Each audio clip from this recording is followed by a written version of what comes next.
Então a gente vai mandar ver aqui no nosso presidencialismo. O nosso presidencialismo em 1989, com a Constituição de 1891, né, a República, veio o presidencialismo com as atribuições do presidente da República definidas lá no artigo da Constituição, artigo 84, e aí você começa a avançar numa discussão de quais são os limites do presidente. Porque quando você fala em Estado Democrático de Direito, o presidente, o executivo, ele é responsável. É só isso.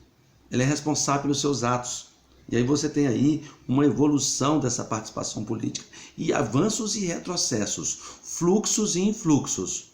Na República Velha, você tinha um presidencialismo forte, né? Mas os estados tinham poder também com as repúblicas velhas, com os estados ainda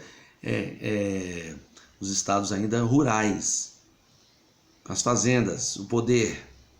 Com a industrialização, a vinda das pessoas para as cidades e a diminuição das pessoas nas fazendas, o que vai acontecer? Fortalecimento dos sindicatos, fortalecimento dos assalariados, do trabalho, e veio a discussão aí do nacionalismo, do trabalhismo, outras pautas, mulheres querendo direitos, os direitos sociais implantados na nova Constituição de 1934. Então você tem uma evolução disso no nosso presidencialismo, né?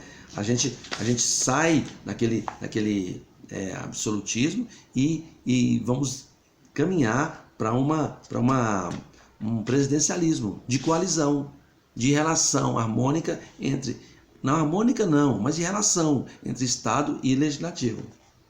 Mesmo com todos os problemas, esse é o caminho que nós temos que trilhar dentro do Estado Democrático de Direito.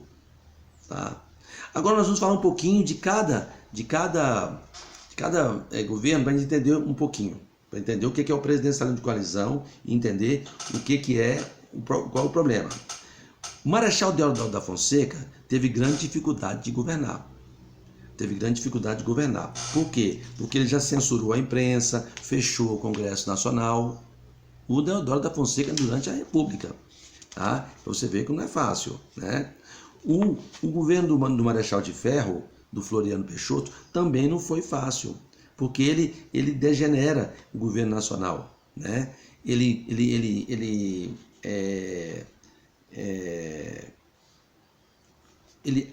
atrofia as instituições. Consequentemente também ele não ia conseguir ficar, né? E aí começa assim a nova gestão do café com leite, da política que nós chamamos de a troca de alternância de poder entre Minas e São Paulo. Aí Prudente de Moraes, né,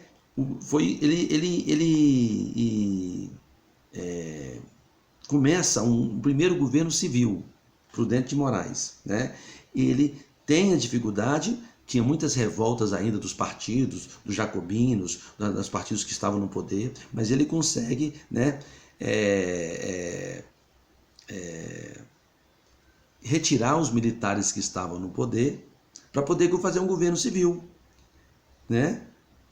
Sempre marcado por grandes fazendeiros da região sudeste, você sabe muito bem, e aí que favorecia os seus interesses, mas ele consegue chegar e iniciar, né, um processo de industrialização no Brasil, a partir de 1900. Né? O governo de Campos Salles, né, que já foi em 1898, ele também tenta, né, diminuir a influência do parlamento, fortalecer o poder dos governantes estaduais. Né? Ele fez uma política dos estados. Olha que interessante.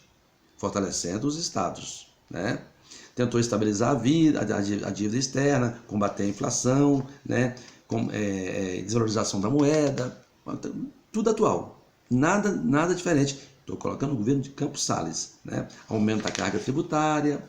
Já no governo de Rodrigues Alves, né, que esse já foi em 1902, aí você tem uma aliança política entre as oligarquias paulista e mineira, fortalecimento da política do café com leite, né?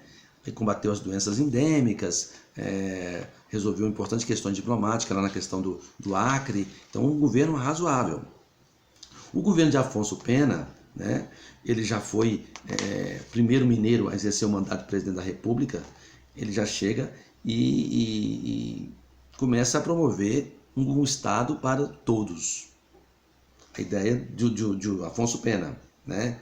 Sempre ligado com a política cafeeira. Não tem como fugir disso.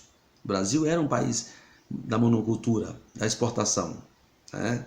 E aí, só que ele morre, assume seu vice Nilo Procópio Peçanha, que ele concluiu o 5º período do governo republicano, durante um ano.